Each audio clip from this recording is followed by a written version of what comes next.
तमाम देखने और सुनने वालों को शिमरेज़ खान का सलाम। आज हम रवायती मौज़ूआत से हट कर एक मुख्तलिफ़ किस्म के मौजू पे बात करेंगे। हमारे साथ सच विद शिमरेज़ खान के प्रोग्राम में आज मौजूद होंगे साकिब रफ़ीक साहब, जो कि पीटरबरा में बेस्ड हैं और काजी इन्वेस्टमेंट के सीईओ हैं।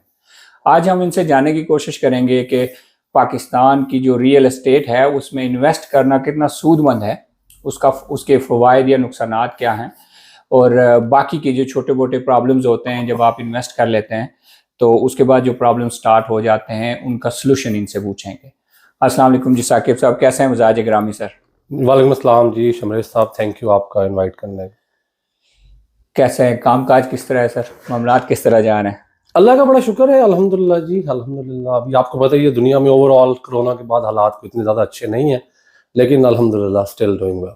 अच्छा, ये बताइएगा कि पाकिस्तान में ओवरसीज़ के लिए प्रॉपर्टी में इन्वेस्ट करना कितना सेफ है?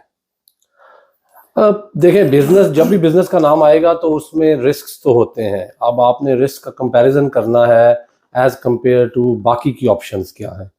मैं इस सवाल का जवाब देने से पहले थोड़ा बैकग्राउंड में जाऊंगा कि पाकिस्तान में ओवरसीज पाकिस्तानीज जो है वो इन्वेस्ट करने की ऑप्शंस क्या क्या है। अब अगर आप बाकी ऑप्शंस देखें तो जो बाकी ऑप्शंस हैं उनके साथ अगर आप कंपैरिजन रियल स्टेट का करेंगे तो फिर आपको अंदाजा होगा कि ये बहुत सेफ है। अगर आप पाकिस्तान में जाकर कोई ऑन ग्राउंड बिजनेस बना लेते हैं, कोई मुर्गियों का कारोबार कर लेते हैं, कोई जानवरों का कारोबार करते हैं, कोई ज़मींदारी का करते हैं, कोई फैक्ट्री लगा लेते हैं, कोई शेयर्स के बिजनेस में इन्वेस्ट करते हैं, तो अगर मैं उससे कंपेयर करूंगा तो फिर पाकिस्तान का रियल स्टेट जो है वो ओवरसीज पाकिस्तानियों के लिए सबसे महफूज तरीन कारोबार है और सबसे महफूज तरीन ऑप्शन है। ठीक हो गया। अच्छा, कौन कौन से हो सकते हैं प्रॉपर्टी में? फर्ज करो आप इन्वेस्ट करना चाहते हैं पाकिस्तान में, तो कौन सा बेस्ट ऑप्शन है?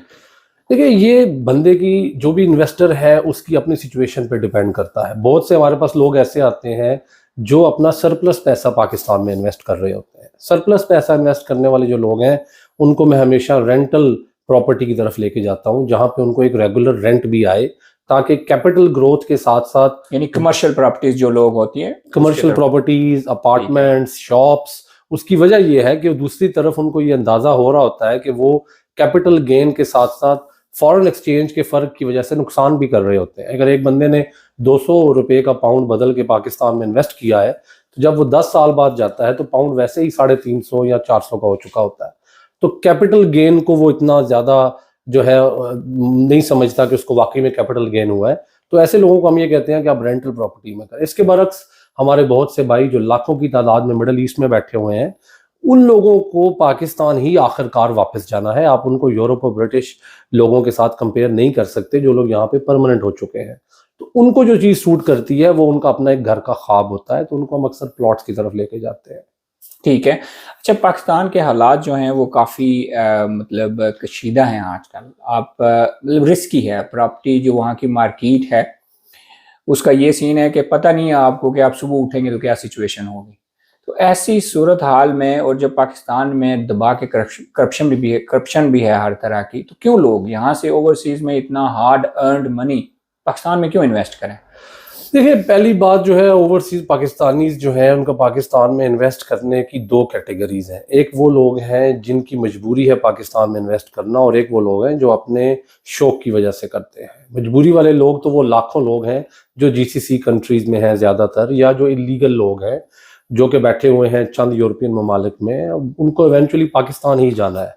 उन लोगों को पाकिस्तान में ही इन्वेस्ट करना है क्योंकि उनके पास कहीं और पर इन्वेस्टमेंट की कोई ऑप्शन नहीं। आप कंपेयर करें खुद को या मुझे, जो हम लोग यहाँ के ब्रिटिश लोग हैं, हमें आप सऊदीया में बैठे हुए एक डॉक्टर से या एक मजदूर से कंपेयर करें तो इवेंचुअली आपको समझ आएगी कि उनको पाकिस्तान ही जाना है। अब दूसरा नंबर आ जाता है जो शौक से इन्वेस्ट, ये वो लोग हैं जो पाकिस्तान से प्यार करते हैं, बजाय इसके कि ये वहाँ पर एक रेगुलर अमाउंट बेचते रहें फैमिली मेम्बर्स को, अपने रिश्तेदारों को, और जब ये वापस जाएं वहाँ पे कोई सेविंग ना हो। तो उसके मुकाबले में हम उनको एक ऑप्शन देते हैं कि आप इंस्टॉलमेंट्स पे कुछ ना कुछ ले लें। अब अपने घर वालों की भी हेल्प करें, वालदैन या जो आपके एक्सटेंडेड फैमिली मेम्बर्स हैं उनको भी आप दें कुछ ना कुछ महीने का अगर आप देना चाहते हैं, बट आप अपने लिए कुछ सेव करें। तो छोटी छोटी इंस्टॉलमेंट्स करके 50-100 पाउंड महीना करके इन लोगों के लिए एक अच्छी बड़ी अमाउंट बन जाती है। अच्छा, मैं आपके पिछले क्वेश्चन पे आता हूँ। मैंने कुछ अर्सा पहले, ये नहीं लेट्स से कि 2018 में कोई तकरीबन 2 प्लाट लिए, कमर्शियल नहीं थे, रेजिडेंशियल प्लाट थे, 2 मैंने लिए। उस वक्त जो पाउंड का रेट था वो था 150, तो मैंने 4000 पाउंड का एक प्लाट लिया, ठीक है। ठीक। अब मैं जब वो प्लाट बेचता हूँ पाकिस्तान में, उसकी प्राइस डबल हो चुकी है, लेकिन जब मैं डॉलर्स में उसको पाउंड्स में कन्वर्ट करता हूँ तो मुझे नुकसान हो रहा है 300-400 पाउंड का, यानी 5 साल इन्वेस्टमेंट करने के बाद भी मुझे 300-400 पाउंड का नुकसान हो रहा है। तो ये नुकसान कैसे पूरा करे फिर बंदा, या उसका क्या फायदा होगा? देखिए, जो पैसा आप यहाँ से पाकिस्तान भिजवा देते हैं, चाहे आप जीसीसी कंट्रीज में हैं, चाहे आप फार ईस्ट में हैं, चाहे आप यूके में हैं, चाहे यूरोप में हैं, चाहे नॉर्थ अमेरिका में हैं, आप वो पैसा रुपयों में कन्वर्ट कर देते हैं। वो पैसा यहाँ पे शाज़ो नादरी को बंदा होगा जो उस रुपये को वापस लाने के लिए पाकिस्तान भिजवाता है। उसके पीछे कोई भी रीज़न हो, मैं उसकी डिटेल में नहीं जाऊँगा। बहुत से लोग जो पैसा यहाँ से पाकिस्तान भेज देते हैं, फिर वो पैसा उसको वो रुपीज़ में कन्वर्ट करने के बाद वापस यहाँ लाने का प्लान नहीं रखते। अगर वो रखते हैं प्लान, तो मैं स्ट्रेट फॉरवर्ड उनको ये कहूँगा कि they should not invest in Pakistan, because अगर आपको ये पता है कि मैं ये पैसे कल को वापस यूके लाऊंगा, then why not invest in UK और somewhere else, maybe in Dubai, maybe in Turkey, जहाँ पे आपको फॉरेन जो एक्सचेंज है उसका नुकसान ना उठाना पड़े। ठीक हो गया। सो वहाँ पे जब पाकिस्तान में हम लोग इन्वेस्टमेंट करते हैं, क्योंकि मुझे इतना प्रॉपर्टी का पता नहीं है, आप ज़रा एक्सप्लेन कीजिएगा मुझे भी और व्यूअर्स को भी कि सेफ्टी मेजर्स क्या लेनी चाहिए जब आप इन्वेस्टमेंट कर रहे हैं वहाँ पे। तो कौन सी स्कीम में जाना चाहिए, कौन सा प्लाट लेना चाहिए, कौन सी प्रॉपर्टी लेनी चाहिए, नहीं लेनी चाहिए? दुनिया के हर काम में रिस्क इन्वॉल्व होता है। अगर आप जहाज पे भी ट्रेवल कर रहे हैं तो उसके भी कुछ रिस्क हैं। हर जहाज जो है अपनी मंजिल तक नहीं पहुंचता, लेकिन उसके कुछ मेजर्स होते हैं जो टेक किए जाते हैं, जिसके बाद आपको खतरा कम होता है। सिमिलरली जब आप रियल एस्टेट में इन्वेस्ट कर रहे हैं, और खास तौर पे आप एक थर्ड वर्ल्ड कंट्री में कर रहे हैं जो हमसे ओवरसीज यूके में बैठे हुए लोगों से शायद 100 साल पीछे है, और करप्शन का आपने बात की, there is no doubt about that, और वहाँ पे मसाइल हैं। कुछ ऐसे मेजर्स हैं जो आपको लेने चाहिए जिससे आपका रिस्क मजीद कम हो जाता है। नंबर 1, आपको ये चेक करना है जो रियल एस्टेट का आपका डीलर है, जो आपका रियल्टर है जिससे आप डील कर रहे हैं, उसकी क्रेडिबिलिटी क्या है। कहीं राह चलते हुए किसी बंदे ने आपसे रियल एस्टेट की बात तो नहीं की, कहीं कोई डिजिटल की कैंपेन हो, ऑनलाइन देखकर आप जो है वो किसी लुक्रेटिव ऑफर के अंदर तो नहीं फंसने जा रहे। और थर्डली फिर आपको प्रोजेक्ट और प्रोजेक्ट के बनाने वालों को भी चेक करना चाहिए, क्या उनके पास एनओसीज मौजूद हैं, यहाँ पे हम प्लानिंग परमिशन का नाम यूज़ करते हैं, क्या ऑन ग्राउंड उनकी ज़मीन मौजूद है। बल्कि मैं ओवरसीज पाकिस्तानियों को हमेशा ये सजेस्ट करता हूँ, हालांकि मैं खुद यूके बैठा हुआ हूँ और मेरे लिए बड़ा मुश्किल होता है वहाँ पर लोगों के लिए साइट्स विजिट अरेंज करवाना, लेकिन मैं लोगों को ये कहता हूँ कि यार आप अपना 10-20 हज़ार पाउंड लगा रहे हैं तो आप पाकिस्तान में जाकर एक दफ़ा जगह तो देखें। आप ये तो देखें कि जो लोकेशन आपको बताई जा रही है क्या वो ये देखें। फ्रॉड सिर्फ ये नहीं होता कि आपको कल को प्लॉट ना मिले या आपको कल को अपार्टमेंट ना मिले। फ्रॉड ये भी है कि मैं आपको डॉनकास्टर बताकर मैनचेस्टर बेच दूं, ठीक है, या मैनचेस्टर बताकर डॉनकास्टर बेच दूं, या हॉन्सलो बताकर आपको मैं कोई और जगह बेच दूं। तो ये भी फ्रॉड है कि अगर आपको वो बंदा कह रहा है कि हम आपको इस्लामाबाद में प्लॉट दे रहे हैं, और जब आप जाए वहां पर तो वो 100 माइल इस्लामाबाद से बाहर हो, तो ये भी तो एक फ्रॉड है। तो इसलिए आप वहां जाके खुद चीज जगह को देखें। पेमेंट्स के मामले में आप बाज़ औक़ात हम लोग जो है लालच कर जाते हैं और हम जो है वो पैसे बचाने के चक्रों में मुख्तलिफ तरीक़ों से पैसे भिजवा देते हैं। पेमेंट्स के मामले में आप ये डिमांड करें कि मैं अकाउंट टू अकाउंट ट्रांजैक्शन करूँगा, डेवलपर्स के अपने अकाउंट में पेमेंट करूँगा, इन सारी चीज़ों के थ्रू इसको सेव करें। ठीक हो गया। फ्यूचर क्या है पाकिस्तान में जो रियल एस्टेट है, इसका फ्यूचर क्या है? चूँकि हम देखते हैं कि आए रोज़, मैं पिछले दिनों भी एक न्यूज़ सुन रहा था कि एक कोई मोवीदा इनमें कोई थी वो करके सोसाइटी, उसको टेक ओवर कर लिया जी टॉप सिटी समथिंग करके कंपनी ने। अब वो जिन लोगों ने उनसे प्लाट लिए हुए हैं या इन्वेस्ट किया हुआ उस स्कीम में, अब उनको कोई पता नहीं उनके साथ क्या होना है। तो ये कैसे, फ्यूचर क्या है? और ये जब इस तरह का कोई इशू हो जाता है तो फिर उस वक्त क्या करे बंदा? देखिए, अगेन मैं अपनी बात को दोहराऊंगा, मैं तो किसी एक सोसाइटी के बारे में यहाँ पे कमेंट नहीं करूंगा, ना ही किसी के नाम के बारे में बात करूंगा, लेकिन जिस प्रोजेक्ट की आप बात कर रहे हैं, अगर वहाँ पर लोगों ने सारे मेजर्स लिए होते, उसके एनओसी, उसकी चीज़ों को चेक किया होता, अपने डॉक्यूमेंट्स को किया होता, तो शायद वो स्टेज पे ना पहुँचते। क्योंकि जितने भी प्रोजेक्ट्स गवर्नमेंट के अप्रूव्ड होते हैं, वहाँ पर गवर्नमेंट एवेंचुअली लैंड को टेक ओवर कर लेती है। अब ये फ़र्क है एक एनओसी वाले प्रोजेक्ट में इन्वेस्ट करने में और एक नॉन एनओसी वाले प्रोजेक्ट में। क्योंकि नॉन एनओसी वाले में प्रोजेक्ट में गवर्नमेंट आपको खुद कह रही है भाई कल को हमारे पास ना आना, जब आप कल को गवर्नमेंट के पास नहीं जा सकते, कोर्ट में नहीं जा सकते, तो फिर आप क्या करेंगे? फिर यही है, आप किसी से ताल्लुकात निकालेंगे, किसी की मिन्नत करेंगे, किसी ना किसी तरीके से उस बंदे को बिठाएंगे और उसको कहेंगे यार हमारे पैसे क्लियर करो। अब इसके मुकाबले में अगर आपने किसी ऐसे प्रोजेक्ट में इन्वेस्ट किया होता जो गवर्नमेंट ने उसको खुद एनओसी दिया होता, तो गवर्नमेंट ने लैंड को प्लेज किया हुआ होता है, जिसका मतलब ये होता है वो बंदा लैंड को बेच कर निकल नहीं सकता। अगर वो जैसे आपने मिसाल दी, अगर वो अपनी सोसाइटी को किसी और में जम करने जा रहा है, तो पहले उसको बताना पड़ेगा कि जो मेरे मेंबर्स हैं जो पहले प्लॉट्स ले चुके हैं, मैं उनके साथ क्या करने जा रहा हूँ।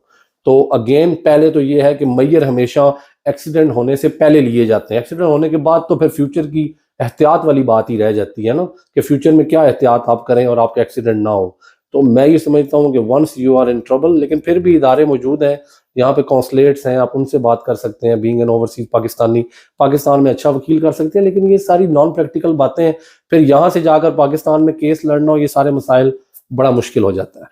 सो ऐसी सूरत में बेसिकली जब किसी दूसरी कंपनी ने उसको टेक ओवर कर लिया है और उसका पता नहीं है कि अब क्या होना है, फर्ज करो मेरा भी अगर उसमें प्लाट था या आपका था या किसी और बंदे का था, तो अब वो वहां पे किसके पास है? अपनी ओरिजिनल जो कंपनी है जिससे उसने प्लाट लिया था उनके पास, क्योंकि वो तो नजर ही नहीं आ रहे ग्राउंड पे वो किधर है, या कोई और कोई इस तरह का कोई अदारा है जहाँ पे जाए। इधर तो हम चलो कॉन्सुलेट में जाके कंप्लेन कर सकते हैं, इसके अलावा भी कोई प्रॉपर कोई मैकेनिज्म कोई सिस्टम है पाकिस्तान में? जो मैकेनिज्म है वो बिल्कुल ऐसे ऑनलाइन कोर्ट्स प्राइम मिनिस्टर लेकर आए थे, जो हमारे साबका प्राइम मिनिस्टर थे। फिर उसके अलावा इन्होंने यहीं पर कॉन्सुलेट्स के थ्रू जो है आपका कंप्लेन सेल बनाया हुआ है, जहां पे आप इनिशियली कंप्लेन भी कर सकते हैं।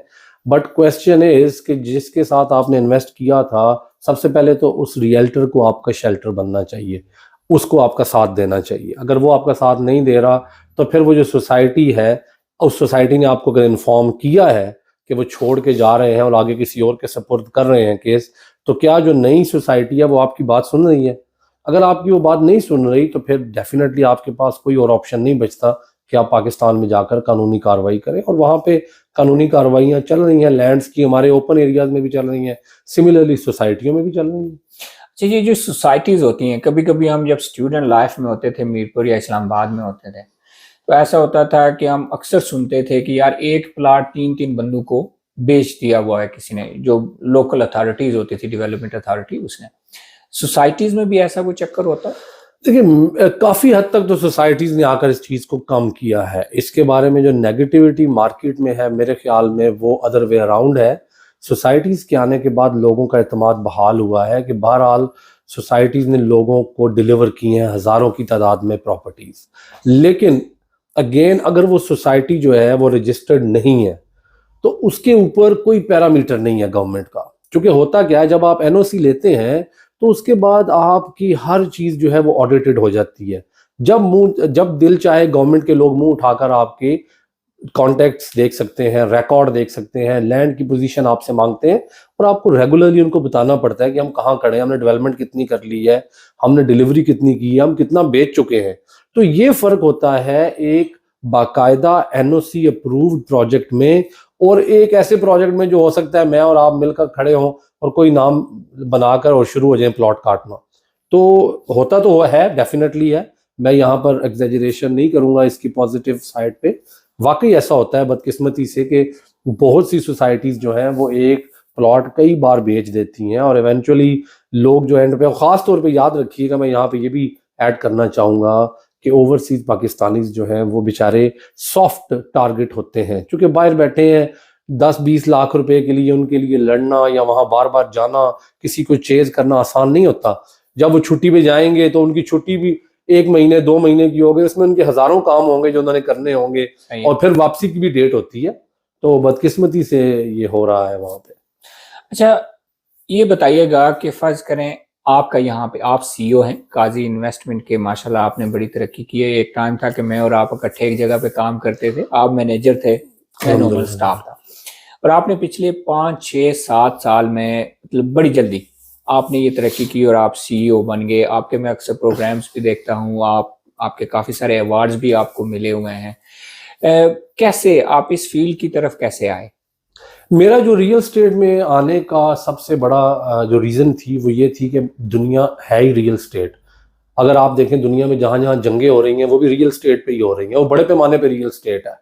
ज़मीन के टुकड़े ही हैं जहाँ पे दुनिया लड़ रही है, बड़े बड़े मुल्क आपस में लड़ रहे हैं। तो मुझे जो फ्यूचर नज़र आता है दुनिया का वो इवेंचुअली रियल स्टेट में या एआई में है। और ऑब्वियसली एआई का मेरा बैकग्राउंड नहीं था, तो मैंने दोनों में से एक चूज करना था, तो मैंने रियल स्टेट को चुना। और रियल स्टेट में अल्हम्दुलिल्लाह पाकिस्तान को चुना, क्योंकि पाकिस्तान से हमारा एक रिलेशन है, लव है, प्यार है।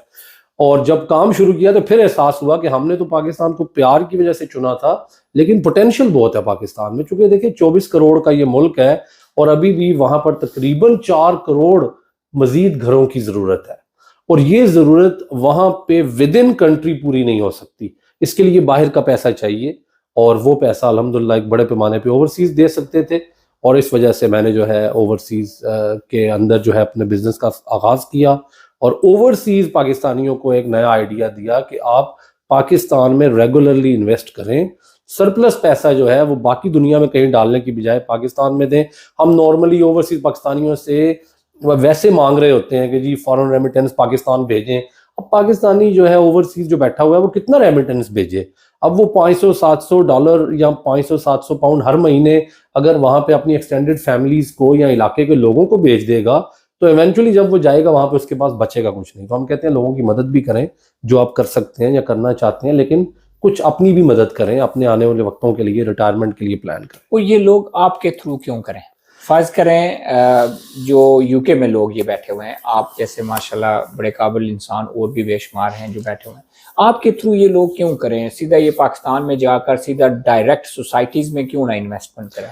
देखिए बहुत से लोग करते हैं डायरेक्ट, ऐसा नहीं है कि लोग मतलब सारे यहाँ के बैठे हुए रियल्टर्स के साथ ही डील कर रहे हैं। यहाँ पे जो रियल्टर्स बैठे हुए हैं अक्सर उनके पास क्लाइंट्स नहीं आते। बाद में क्लाइंट जब हमें मिलता है किसी कंप्लेन की वजह से या किसी मसले की वजह से, तो पता चलता है यार इसने भी इतनी प्रॉपर्टीज ली हुई हैं, तो लेते हैं लोग। सबसे पहली वजह ये है कि लोग यहाँ पे लोकल एक रिप्रेजेंटेशन चाहते हैं, एक ऐसी जगह जहाँ पे जाकर वो एक्सेस कर सकें, बेसिक बातचीत कर सकें, मालूमात ले सकें। फिर दूसरे नंबर पे हम यूके बेस्ड नहीं हैं सिर्फ, हम लोग पूरी दुनिया में इवेंट्स करते हैं, तो we basically come at your doorstep. Doncaster की अगर आप बात करें, आपका सिटी है, वहाँ पे मैं कई दफ़ा इवेंट्स कर चुका हूँ।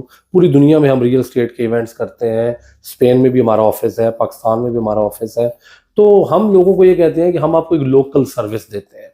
दूसरी जो बड़ी वजह है वो ये है कि कल को मसाइल से हटकर भी जो एडवाइस है ये बड़ी अहम होती है। हमें पता है कि अगर हम लोगों को, ओवरसीज पाकिस्तानियों को कोई एडवाइस दे रहे हैं, तो हम चूंकि खुद उन्हीं शूज में हैं जो उन्होंने पहने हुए हैं, तो हम बेसिकली उनकी सिचुएशन को अंडरस्टैंड कर सकते हैं, बिकॉज हम खुद भी यूके में ही बैठे हुए हैं। तो उनकी जो रिक्वायरमेंट्स होती हैं, जरूरी नहीं कि सिर्फ फ्रॉड को रोकने के लिए हमारी बीच में जो एक ब्रोकर की हैसियत है वो जरूरी है, बल्कि जो राइट एडवाइस है उसके लिए भी हम लोगों का जो किरदार है वो बड़ा अहम है कि हम अगले बंदे की सिचुएशन को समझकर उसको लोकल एक एडवाइस देते हैं और इंटरनेशनल सर्विस देते हैं। ठीक हो गया। अच्छा ये बताइएगा कि प्रॉपर्टी का कारोबार अभी भी पाकिस्तान में बिल्कुल उसी तरह चल रहा है? यानी पिछला जो हमारा दौर था इमरान खान साहब की गवर्नमेंट का, उसमें तो इस कारोबार ने, मेरे ख्याल में आप भी शायद इसको एक्सेप्ट करेंगे कि काफी बूम किया इसने। बिल्कुल। और अभी भी उसी तरह है, मतलब फुल ब्लास्ट पे है, या अभी लोगों ने इन्वेस्ट करना छोड़ दिया है, कैसा है? देखिए खान साहब के जाने के बाद जो एक आया है डाउनफॉल, वो सिर्फ इसलिए नहीं आया कि अब एमनेस्टी, मतलब डाउनफॉल आया तो है जी, आया है। उसमें सबसे बड़ी वजह जो है वो अनसर्टेनिटी है। लोगों को ये नहीं नजर आ रहा कि कोई नई गवर्नमेंट आएगी, नहीं आएगी, इलेक्शंस होंगे, नहीं होंगे। अब इलेक्शंस की डेट आने के बाद एक थोड़ा सा कॉन्फिडेंस आया है। फिर उसके अलावा ओवरसीज पाकिस्तानी एक बहुत बड़ी तादाद में जो है वो इमरान खान साहब के जाहिर है फैंस हैं, उनको पसंद करते हैं, और वो थोड़ा सा ये फील करते हैं कि यार अगर इमरान खान नहीं है एज ए प्राइम मिनिस्टर तो we don't trust this system. उन लोगों के लिए मैं खास तौर पे ये मैसेज देना चाहूँगा कि देखें पॉलिटिक्स में तो ये होगा, कभी कोई ऊपर आ जाएगा, कोई नीचे चला जाएगा। तो आने वाले वक्तों में शायद फिर पीटीआई की गवर्नमेंट आए, लेकिन मैं ये समझता हूँ कि आपका जो प्यार अपने मुल्क से है, जो आपको पाकिस्तान में इन्वेस्टमेंट करके फायदे हैं, आप उनको ना भूलें। आप पाकिस्तान में इन्वेस्ट करते रहें, पाकिस्तान की सपोर्ट करते रहें, और पॉजिटिवली पाकिस्तान के अंदर जो है वो चेंज लेकर आए। बहरहाल पिछले 1 साल में बहुत ज़्यादा तब्दीलियां देखने में नजर आई हैं। बिजनेस प्रॉपर्टी का बड़ा कम हुआ है, और उसकी बड़ी वजह जो थी वो ये भी थी कि जो पोस्ट कोविड असरात थे वो पूरी दुनिया में पिछले 1 साल में नजर आए हैं। अगर आप यूके में भी देखें तो जो यूके में भी कॉस्ट ऑफ लिविंग और ये बाकी मामलात खराब हुए हैं, ये अब 1 साल हुआ है कि ये ज़्यादा शुरू हुए हैं, क्योंकि कोविड के ऊपर जो पूरी दुनिया ने एक इफेक्ट किया था कि जी पैसा लगा दिया, पंप इन कर दिया मनी को, लेकिन उसके बहरहाल असरात आने थे, तो वो हर इंडस्ट्री में आ रहे हैं और हर जगह पे आ रहे हैं, पाकिस्तान उसमें अकेला नहीं। अच्छा, आपकी जो जिस कंपनी के साथ आप काम करते हैं, हबीब रफीक लिमिटेड समथिंग करते हैं? वो हमारे क्लाइंट्स में से एक है। हम पाकिस्तान के बहुत बड़े बड़े ग्रुप्स के साथ और भी काम कर रहे हैं। मसलन कौन कौन से ग्रुप्स हैं? हम लोग पाकिस्तान में पार्क व्यू सिटी है जी, ये विजन ग्रुप है जिनके साथ हम काम करते हैं। फिर रफ़ी ग्रुप है, पाकिस्तान में पिछले 40-45 साल से काम कर रहा है। हम उनके मुख्तलिफ प्रोजेक्ट्स पे लाहौर में, गवादर में और मुख्तलिफ जगहों पे काम कर रहे हैं। इसके अलावा इस किंगडम वैली है, हम उस पर काम कर रहे हैं। ये बहुत अच्छा ग्रुप है। अभी रिसेंटली वो यहाँ आए हुए थे लंदन में, उन्होंने सिंध प्रीमियर लीग जो क्रिकेट की हो रही थी उसको भी सपोर्ट कर रहे थे।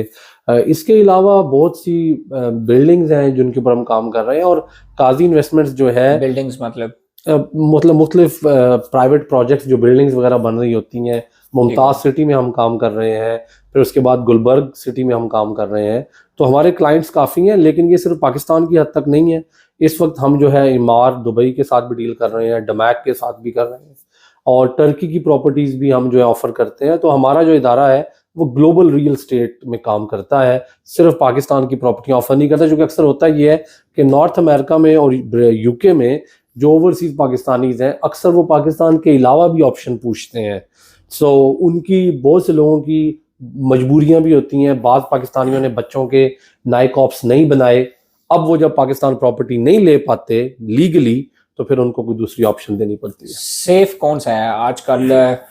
फर्ज करें टर्की वाली साइड पे, मुत्तहिदा अरब अमीरात साइड पे, या पाकिस्तान में, अगर इनमें से कोई एक चूज करना पड़े? ये बड़ा ट्रिकी सा क्वेश्चन है। देखें, जो पाकिस्तान के अंदर जो सेफ्टी मेजर लेने के बाद जो प्रोजेक्ट्स हैं उनकी वैल्यू बाकी सबसे इसलिए ज़्यादा है कि पाकिस्तान में डिमांड बहुत ज़्यादा है, ओवर सप्लाई नहीं है मार्केट।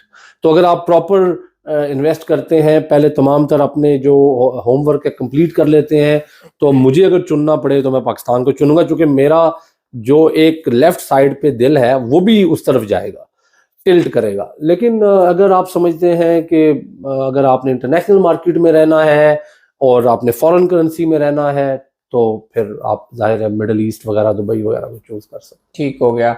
अच्छा, बहुत सारे लोगों को जो है तो वो ये गिला होता है कि यहाँ पे जैसे आप बैठे हुए हैं, बहुत सारे और लोग हैं, यहाँ पे आप बैठकर लोगों को तसल्ली वगैरह दे सकते हैं, लेकिन जब प्रैक्टिकली उनको आपकी ज़रूरत पड़ती है आप उनके पीछे नहीं होते। देखिए, ये तो डिपेंड करता है कि पीछे होना जो है वो लोगों के कागजों में क्या है। अब जो कॉन्ट्रैक्ट होता है वो हमेशा डेवलपर का और बायर का होता है। हमारी इतनी जो है वो, किसी भी रियल्टर की, दुनिया में कोई भी रियल्टर हो, किसी भी प्रॉपर्टी का काम कर रहा हो, उसकी इतनी पसली नहीं होती है कि वो हजारों इन्वेस्टर्स की जिम्मेदारी अपने सर पे उठाए, क्योंकि जो पैसे हैं वो तो इवेंचुअली डेवलपर को गए हैं। तो हम क्या कहते हैं, आज की डेट में इस प्रोजेक्ट की आप डॉक्यूमेंट चेक कर लें, इस प्रोजेक्ट की आप एनओसी चेक कर लें, इस प्रोजेक्ट की आप जमीन चेक कर लें, इनकी क्रेडिबिलिटी देख लें, सारी चीजें आपके सामने हैं। अगर आप मुतमईन हैं तो आप इन्वेस्ट करें। लेकिन ये याद रखें कि आपका जो कॉन्ट्रैक्ट है वो आपके और लैंड प्रोवाइडर के दरमियान है, या आपके और प्रोजेक्ट ओनर्स के दरमियान है। क्योंकि मैं एक बीइंग अ मार्केटिंग कंपनी 10-20 हज़ार या 5 लाख या 10 लाख पाउंड की कंपनी होने की पोजीशन में अगर बैठा होऊंगा, तो मेरे लिए ये पॉसिबल नहीं है कि मैं बिलियंस ऑफ रुपीस की जिम्मेदारियां उठा सकूं। तो हम ब्रोकर की हैसियत से काम करते हैं। हाँ, अलबत्ता इखलाकी जिम्मेदारी होती है कि आपको कोई गलत चीज ना दी जाए, आपको कोई इलीगल प्रोजेक्ट में इन्वेस्ट ना करवा दिया जाए, आपको कोई गलत झूठी मालूमात ना दी जाए किसी लोकेशन के बारे में। तो वो मैंने पहले ही बोला कि हम लोगों को पहले विजिट करवाते हैं। हमारे पाकिस्तान में सेटअप्स हैं, जो अगर दुबई की बात हो रही हो तो दुबई में सेटअप है, अगर टर्की की बात हो रही हो तो इस्तांबुल में सेटअप है। बहुत से लोग यहाँ से जाते हैं, बहुत से लोग सैर करने जाते हैं और हमें कहते हैं यार हम इस्तांबुल जा रहे हैं, वहाँ पे प्लीज कोई 1-2 प्रॉपर्टीज दिखा दो, हम उनको भी अकोमोडेट करते हैं। ठीक हो गया। फिर वही बात मैं कह रहा हूँ कि जब सिचुएशन ये है कि आप जो है वो किसी क्लाइंट के पीछे किसी मुश्किल टाइम में खड़े नहीं होंगे, तो ये लोग जो हैं ये डायरेक्ट कंपनीज में इन्वेस्ट क्यों ना करें? क्योंकि मालूमात नहीं मिल सकती उनको उस हिसाब से, सपोर्ट नहीं मिल सकती, उनको उस हिसाब से राइट एडवाइस नहीं मिल सकती। पीछे खड़े होने से मुराद अगर ये है कि लीगली रिक्वायरमेंट जो है वो हम पूरी करें कल को पैसा देने की, और किसी का तो मसला हो जाता है, तो ये कोई भी रियल्टर नहीं करेगा। पूरी दुनिया में ऐसा नहीं है। हाँ, अगर आपका बैकअप करने से मुराद ये है कि किसी का कोई मसला हल नहीं हो रहा और वो हमारे पास आए तो हम कहें हम आपको बेच चुके हैं, अब हम आपकी किसी बात के जिम्मेदार नहीं है, तो ऐसा नहीं होता। हमारे पास अभी भी, हमने आज से 3-4 साल पहले प्रोजेक्ट बेचा था, कैपिटल स्मार्ट सिटी। अब भी लोग आते हैं, बहुत से लोग कहते हैं हमारा प्लॉट नंबर नहीं लग रहा, बहुत से लोगों की इंस्टॉलमेंट्स की रसीदें नहीं आ रही होती, बहुत से लोगों को छोटे छोटे मसले बन रहे होते हैं। अब भी हम उन लोगों के मसले हल करवाते हैं, हम आगे रब्ता करते हैं। पाकिस्तान में अगर वो जाते हैं उनको अकोमोडेट करते हैं, वहाँ पे उनके साथ ऑफिस के चक्कर लगाते हैं, यहाँ पे उनको अपडेट देते रहते हैं। हमारे चैनल इस चीज़ का सबूत है कि रेगुलरली हम बताते रहते हैं क्या आ रहा है, क्या नया होने जा रहा है। लोगों को प्लॉट्स के नंबर्स लगवा के देते हैं, लोगों ने अगर वहाँ घर बनाने हैं उनको ऑन ग्राउंड सर्विस देते हैं। तो ये तो वो चीज़ें जो हम कर सकते हैं। लेकिन कॉन्ट्रैक्ट तो पहले दिन से क्लाइंट को बताया जाता है कि कॉन्ट्रैक्ट आपका और डेवलपर का है। अगर आपने डायरेक्ट जाना है तो दैट्स फाइन, बट फिर आप हमारे पास किसी काम के लिए तो नहीं आ सकते। ये बिल्कुल ठीक है। अच्छा, एक और कारोबार है पाकिस्तान में जो ऐसा है कि बस आपने फाइल मुझे भेज दी, मैंने आगे दूसरे बंदे को भेज दी, उसने आगे तीसरे बंदे को भेज दी, प्लाट का कोई सरे से नाम ही नहीं है, या होता है कि प्रॉपर कोई आप डॉक्यूमेंट बना के अपने प्लाट के भेजते, वो नहीं है। सो फाइल पे सिस्टम चल रहा है। ठीक है। अपनी फाइल आपने 5 लाख में मुझे बेची, मैंने 6 महीने के बाद 6 लाख में उसको बेच दी अगले बंदे को। तो ये किस हद तक ऑथेंटिक काम है और क्या लोगों को मतलब इसमें इस तरह इन्वेस्ट करना चाहिए? जो फाइल का काम है, अगर वो सोसाइटी लीगल है, अगर सोसाइटी जो है वो एनओसी अप्रूव्ड है, आरडीए, सीडीए, जीडीए, जैसे गवादर में जीडीए है, लाहौर में एलडीए है, रावलपिंडी में आरडीए है, इस्लामाबाद में सीडीए, पेशावर में पीडीए। अगर सोसाइटी इन तमाम तर जो जितनी भी बॉडीज हैं इनमें से किसी एक बॉडी के अंडर आती है तो फिर फाइल में कोई मजायका नहीं है, आपको कोई खतरा नहीं है, नंबर 1। नंबर 2, ये याद रखिएगा कि जो डेवलपर है वो फाइल सिस्टम को इनकरेज नहीं कर रहा, फाइल सिस्टम को बायर इनकरेज कर रहा है। क्योंकि बायर क्या चाहता है कि मैं 2-3 लाख रुपया लगाऊं और बीच में से 1-2 लाख रुपया कमा लूं। वो बायर, सोसाइटी ये चाहती है कि हमारे पास 100 बंदा आए, 100 का 100 एंड यूजर आए, 100 का 100 वो बंदा आए जो प्लॉट ले किस्तों पे और टाइम पे अपनी किस्तें देता रहे और हम उसके हवाले कर दें प्लॉट को। अब बायर क्या चाहता है कि मैं एक की बजाय 10 फाइलें उठाऊं, वो मैनेज एक कर सकता है, उठा 10 लेता है, फिर वो किस्तें देने की बजाय एक एक 2-2 फाइलें बेचना शुरू कर देता है। तो ये बेसिकली ट्रेडिंग जो है, ये ट्रेडिंग, एक तो खैर ये ट्रेडिंग में यहाँ पे मेंशन करूं कि मार्केट के लिए बुरी नहीं है, ट्रेडिंग मार्केट के लिए अच्छी है, क्योंकि इससे मार्केट के अंदर लोगों का रोजगार लगा हुआ है, मतलब लाखों लोगों का कारोबार लगा हुआ है और लीगल कारोबार है, इससे लाखों लोगों का रोजगार मिलता है। तो मैं ये कहना चाहूंगा कि हम जब ओवरसीज पाकिस्तानियों को बेचते हैं, ये मैं ऑन रिकॉर्ड कह रहा हूं, तो मैं हमेशा उन्हें ये कहता हूं कि आप अगर प्रॉपर्टी 2-4 साल 5 साल रख सकते हैं तो लें। अगर आपने 6 महीने बाद बेच देनी है तो बेहतर है कि आप ना खरीदें, आप वो पैसे अपने अकाउंट में यूके में ही पड़े रहने दें। और मैं आज दोबारा भी ये चीज़ आपके चैनल से लोगों तक पहुंचा रहा हूँ। उसका मतलब को खास फायदा नहीं होता है। जैसे मैंने कहा कि मैंने तो 4,000 में लिए थे, अब 5 साल के बाद मैं बेच रहा हूँ, उसका उनको भी खास कोई फायदा नहीं होगा, वो लॉन्ग टर्म के लिए अच्छी है।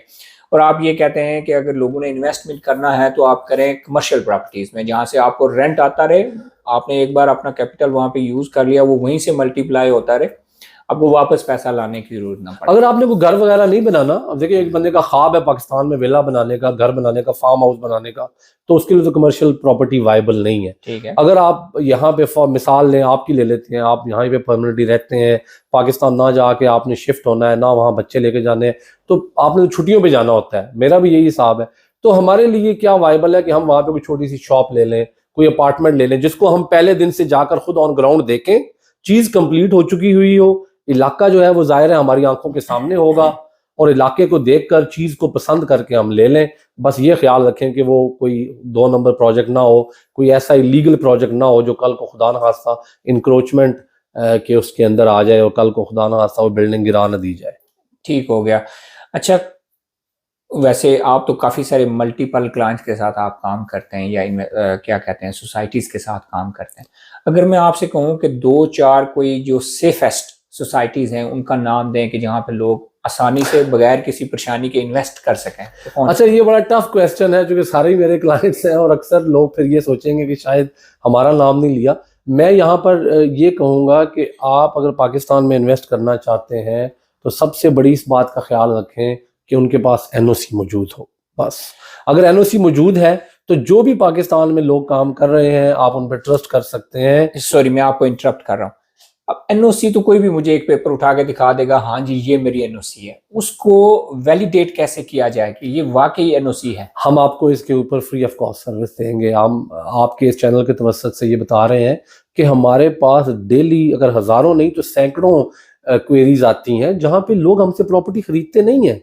वो मुख्तलिफ प्रोजेक्ट्स के बारे में हमसे हमारी राय लेते हैं या हमें पूछते हैं कि जी अच्छा प्लीज़ ये चेक करवा दें, एनओसी इसका मौजूद है। वैसे तो तमाम तर अब इदारे ऑनलाइन हो चुके हैं, आपने किसी का भी एनओसी चेक करना है प्रोजेक्ट का तो आप वेबसाइट पे जाएं, उनकी वेबसाइट पे पड़ा होगा। अगर वो एलडीए के अंडर आता है तो एलडीए की वेबसाइट पे पड़ा होगा, वहां पे लैंड की डिटेल्स भी पड़ी होंगी, पूरा प्रोजेक्ट का मैप भी पड़ा होगा कि प्रोजेक्ट जो है ऑन ग्राउंड यानी कि उसका जो मास्टर प्लान है वो क्या है। फिर भी अगर आप चाहते हैं कि इससे भी ज्यादा सेफ खेलना है तो आप हमारे साथ जो है वो अपॉइंटमेंट बुक करवाएं on phone, free of cost. हम कोई एक्स्ट्रा चार्जेस नहीं लेते आपसे, और बात करके प्रोजेक्ट के बारे में थोड़ी सी जो है वो हमारी एक्सपर्ट ओपिनियन ले लें। फिर उसके बाद आपकी मर्जी। बहुत से ऐसे प्रोजेक्ट हैं जो हम कर भी नहीं रहे होते और लोग हमसे उनके ऊपर एक्सपर्ट ओपिनियन लेते हैं। आज की डेट में एक खातून है यहाँ पे मैनचेस्टर में होती है, मैं आज उनको एक प्रोजेक्ट के बारे में एक्सपर्ट ओपिनियन दे रहा था और वो ऑलरेडी किसी और के साथ डील कर रही थी, तो विद सर्टन लिमिटेशंस मैंने उनको जो मेरी माहिराना राय थी वो बताई है। मेरा ओरिजिनल क्वेश्चन जो था वो ये था कि कौन सी 2-4 ऐसी सेफेस्ट सोसाइटी? हबीब रफीक का बहुत अच्छा नाम है, चूंकि जाहिर है 70 साल से पाकिस्तान में है, पाकिस्तान की सबसे बड़ी कंस्ट्रक्शन कंपनी है। फिर रफ़ी ग्रुप का बहुत अच्छा नाम है, लाहौर में बैठे हुए हैं। इत्तेहाद टाउन है पाकिस्तान में, मल्टीपल बिजनेसेस के अंदर है, मुख्तलिफ पाकिस्तान के अंदर उनके कारोबार चल रहे हैं, मुख्तलिफ उनकी चीज़ें चल रही हैं इस वक्त। तो ये चंद अच्छे नाम हैं जो पाकिस्तान में आज तक इनके बारे में कोई मसला नहीं बना। कैपिटल स्मार्ट सिटी है, लाहौर स्मार्ट सिटी है। मैं समझता हूँ कि ये ऐसे प्रोजेक्ट्स हैं जो वाकई अगर कहीं पे जाकर पर्सनल गारंटी भी देनी पड़ जाए तो मैं जो है ना इसमें शर्माऊंगा नहीं, क्योंकि मुझे पता है यार कि ये लोग जो है ये अप्रोचेबल लोग हैं और बेचने के बाद भी अगर इनसे जाकर मिन्नत करेंगे कि जी ये मसला आ रहा है तो हल कर देंगे। अच्छा ये बताइएगा कि पाकिस्तान में जो एक वो पटवारी कल्चर हुआ करता था हमारा कि आप मतलब ज़मीन किसी की है, नाम किसी के हो गई है, जो बेचारे लोग होते थे एरिया के वो अच्छे खासे पैसे भी पटवारी को देते थे लेकिन वो 10-10 साल 20-20 साल रगड़ा भी खाते थे। इस तरह का कोई सीन है इन सोसाइटीज में या ये खत्म हो गया? देखिए वैसे ओवरऑल तो पाकिस्तान के अंदर अब पटवारी सिस्टम भी जो है सारा ऑनलाइन हो रहा है, पंजाब में पहले स्टार्ट हुआ है, तो मुझे उम्मीद है कि इंशाल्लाह ओवरऑल जो पाकिस्तान के अंदर लैंड रजिस्ट्री सिस्टम है वो थोड़ा बेहतर होगा और आने वाले चंद सालों में मुझे उम्मीद है कि इंशाल्लाह ये मसाइल खत्म नहीं तो कम अज कम बहुत बेहतर हो जाएगा। जहां तक सोसाइटीज का ताल्लुक है मैं आपको सिर्फ एक एग्जांपल देता हूं। अगर आज मैंने अपना भी प्लॉट बेचना है ना तो मैं यहाँ बैठे बिठाए अपना प्लॉट नहीं बेच सकता जब तक मैं वहां जाकर उस सोसाइटी के हेड ऑफिस से अपने ओरिजिनल डॉक्यूमेंट्स नहीं निकलवा लेता। और मुझे इसके लिए कोई एक्स्ट्रा खर्चा करने की ज़रूरत नहीं है और मुझे कोई प्रॉब्लम नहीं होगी किसी किस्म की कि मुझे किसी पटवारी को ढूंढना पड़ेगा, कोई गिरदावर ढूंढना पड़ेगा। उस सोसाइटी का एक हेड ऑफिस होता है अगर वो सोसाइटी अप्रूव्ड है। मैं मिसाल आपको दे देता हूँ कैपिटल स्मार्ट सिटी की। खैर कैपिटल स्मार्ट सिटी के केस में तो ये है उनका यहाँ यूके में भी ऑफिस है, तो आप उनके यहाँ ऑफिस में भी जाकर बयान दे सकते हैं। लेकिन हम अगर ओवरऑल बात करें सोसाइटीज जो अच्छा काम कर रही हैं तो उन्होंने आकर ये पटवारी सिस्टम की कमर तोड़ दी है। अब आप देखें मिसाल के तौर पे हमारे वहाँ पे ये होता था कि जो नेक्स्ट डोर हमारी लैंड होती थी उसको हम स्लोली जैसे कहते हैं ये बन्ना पनना हम उसको करके अपनी ज़मीन में शामिल करते चले जाते थे। सोसाइटीज़ के अंदर आपने अगर अपने प्रोजेक्ट के ऊपर अपने प्लॉट के ऊपर भी कोई घर बनाना है तो आपको पहले जाकर उनसे पोजीशन लेनी पड़ेगी। वो आएंगे, डिमार्केशन करेंगे, फिर आप उनके हिसाब से जो है खुदाई करेंगे और ये क्रॉस द बोर्ड जितने भी अच्छे प्रोजेक्ट हैं तो आप अपने प्लॉट के अंदर जो बनाना है बना सकते हैं। आप नेक्स्ट डोर से कोई चीज काट के या लैंड ले लेके अपनी लैंड में शामिल नहीं कर सकते, वो नहीं कर सकते। ठीक हो गया। अच्छा यहाँ पे जो बच्चे पैदा होते हैं फर्ज करें, ठीक है मेरे बच्चे हैं अब यहाँ पे हैं, मेरे ख्याल में तो पाकिस्तान उनने कब जाना है कब नहीं जाना पता नहीं, लेकिन अगर उनमें से कोई बंदा इन्वेस्टमेंट करना चाहे इन प्लाट्स में तो वो उसके लिए कितना बेहतर है, उसको करना चाहिए नहीं करना चाहिए? अगर वो कर लेता है तो ये कितना सेफ होगा उसके लिए? अगर फर्ज करो वो 10 साल के बाद जाता है पता चले जी वो तो है ही कुछ नहीं, जी सोसाइटी खत्म, प्लाट ही खत्म, उनके लिए भी सेफ है? यहाँ पे हमारे बहुत से ऐसे क्लाइंट्स हैं जिन्होंने 2018 में 2017 में हमसे प्लॉट्स खरीदे थे। मैं प्लॉट्स की मिसाल इसलिए दे रहा हूँ कि प्लॉट्स पे ज्यादा खतरा होता है ना, Yeah. क्योंकि वहां पे आप बैठ नहीं सकते।